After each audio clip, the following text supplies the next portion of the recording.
What's up guys, Paladin Cross Rider here, and today I got a premium Nectar deck profile using the new V Clan Collection cards.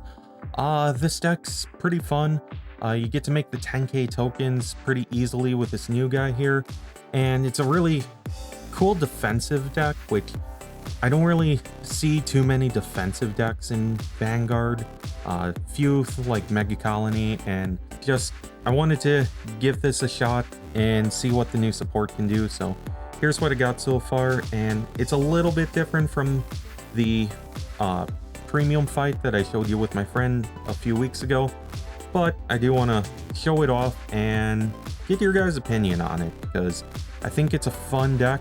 And yeah, so 4 of the new grade 3 here. This guy's really cool. He's able to make the new, or the 10k tokens, not really new, we've had them for a while. But the difference between him and Arboros Dragon is that he allows those tokens to intercept from the back row. Also, he has another skill where you get to choose 2 cards from your drop zone, put them back into your deck, and then you call 2 tokens. So he's able to generate his own tokens, which is really good. And his final skill, when he attacks, you counterblast 1, draw a card, choose up to 2 cards from your hand, and call them to rearguard circles with a plant token. So that last skill, not used too much, but it's there in case you need to make some multi-attack plays against your opponent. Then I run 2 Arboros Dragon. This guy is just there as a backup in case you don't see your new grade 3 here. So he makes the 10k tokens and that's about it. You don't want to sit on him too long, but sometimes if you see both in hand and you know you can survive a turn without intercepts from the back row, then you can play this guy down and get an additional force marker.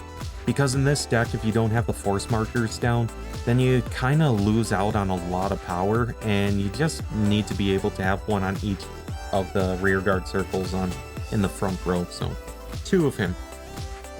Then I play 2 Ashas still. He's really good making 2 rear guards just by being placed on rear guard for counterblast 1. And there are some plays that I will go over later in the deck where you're able to play her down on your opponent's turn, and you can call the tokens then with her skill. So by doing that with a new grade 3, you can call those tokens to the back row and you're able to intercept with them from there. And it just is nice being able to get an additional 20k shield just almost out of nowhere. So then I have 4 of the grade 2 Arboros Timber. I kind of want to play 4 of these just for the fact that I like seeing the 10k token early. So if I have this in hand and I have another card that'll generate me a token, I'll keep this around. But if I don't have another card that'll make a token by grade 2 turn, then I'll put this back in deck and go for a different grade 2. But 4 of him, because he's also able to make his own tokens, which is really good. Then 4 of the Musketeer. This guy, every time I try and build this deck, I can't find myself ever cutting him. Being able to play him down Vanguard and Rearguard and call a token for free is just really good. So still playing 4 of him, and he's really good going first or second, being able to play the grade 2 game. So then 2 Sunlight Gardens Guide. This card's really good, being able to call the same number of tokens to open rearguard circles as the number of tokens on your board. So if you have 2 tokens, you're able to fill your entire board back up. So on your turn, you're able to just play her, fill the board back up, and attack. But just like Asha, you can also call her during your opponent's turn with other cards, and able to fill up that board and intercept quite a lot. So 2 of her. And then I run 3 on Taro. I'm not a huge fan of him in this version of the deck. In Asha, it's a different story because he's used offensively and defensively, but in this deck, you just play him down with the G-Guard before you intercept with all your tokens, and power up your Vanguard for the turn with plus 5k power for each token on board. So it's only good defensively, and it stinks when you have to ride it, so I want to get another Sunlight Gardens guide, but I just keep forgetting to add it to my card on TCG Player, but once I remember to do so, I'll be cutting one of this guy for her, so. Then, for grade 1s, up the consistency of seeing our main grade 3 by playing the grade 3 Searcher. Not much to say here. When you have 2 tokens, she becomes a 13k during your turn. And when placed, check the top 5 for a grade 3. If you find one, you can add it to hand, and then you discard 1 card. So she's just really good. And if you play her early and you're able to call a bunch of tokens, then you can swing with her on her own. So then 4, Maiden of Sweetberry. Her 2 skills, when she's placed, you call a plant token, and if you have a grade 3 or greater Vanguard, you get to soul charge 1, and then during your turn, if your Vanguard is grade 3 or greater, she becomes a 13k, so just a really good booster and attacker, and if you need the soul, you can just start playing her down on your grade 3 turns, get the soul for whatever abilities you need, and creates a token, which is the most important part. Then we have 2 of the Maiden of Flower here. I don't really like her in this deck because her first skill creates a token, which is good. Her second skill, if she's in the drop zone, you can sack 2 tokens and bounce her back to hand. It's great in other variants of Neo Nectar when you're not playing the 10k tokens that intercept, but in this version, you don't really get to use her too often because you are using those tokens to intercept for 10,000, so you'd be giving up 20,000 shield for 10k shield, which is only good if your opponent's playing a control deck and is able to retire those tokens. So in those situations, you're able to bring her back to hand, or if you have to play your regular tokens, which is always, it comes up almost every game, you'll have the 5k tokens on board. You can sack those off instead and add her to hand. That way you have a little more shield value. But 2 of her, and I'm considering cutting her for 2 more Hanali. This is primarily a 3 attack deck. You just make decent numbers, but you're not able to attack your opponent multiple times often.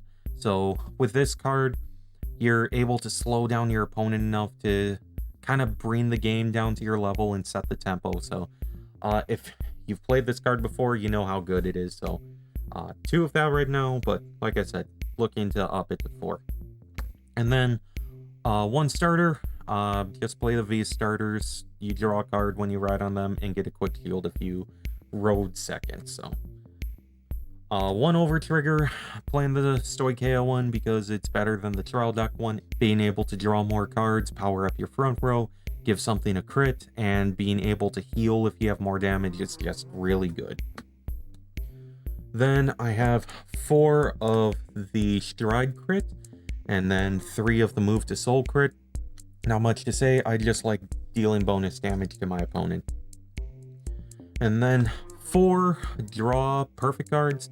I was running the crit sentinels, but in premium the numbers can get so big that in this deck at least I'd rather be able to perfect guard than deal more damage. So 4 of this is just really good, and being able to draw and see the cards that can create tokens is really good.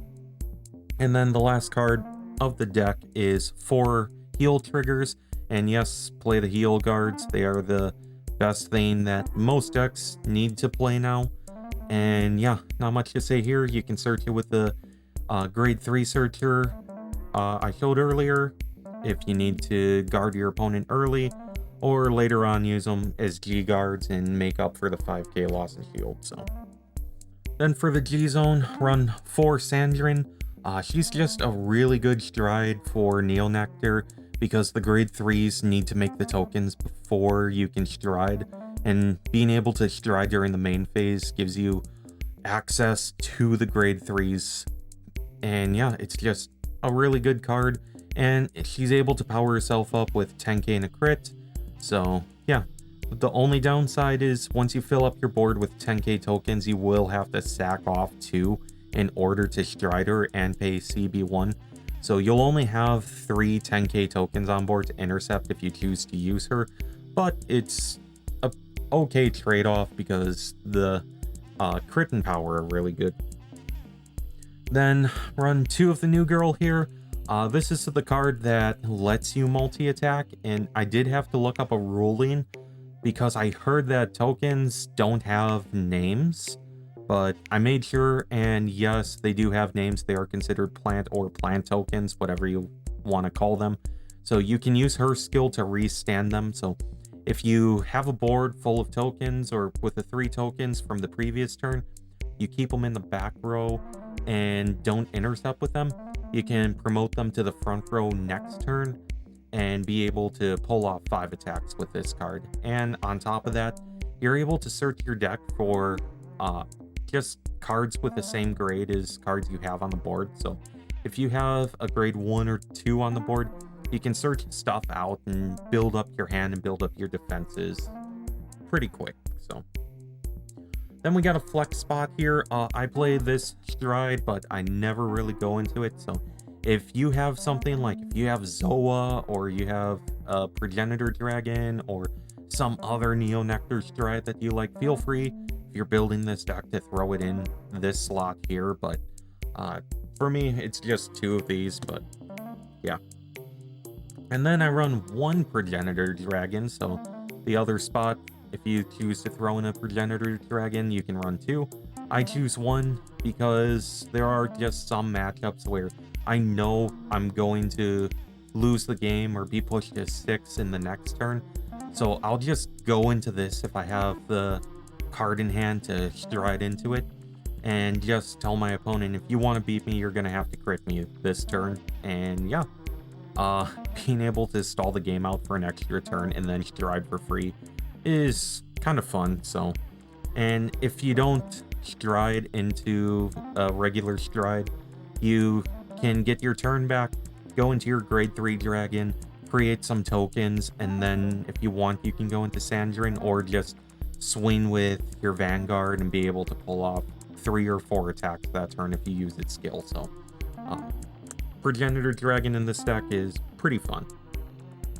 And then the last cards in the G zone, my G guards. I run 1 Dismal because sometimes I like keeping a unit on board, like Hanali, or just a token that I might need later. So yeah, being able to give a unit resist is pretty good.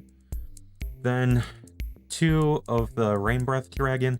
This is one of the cards where you're able to play a card from hand during your opponent's turn.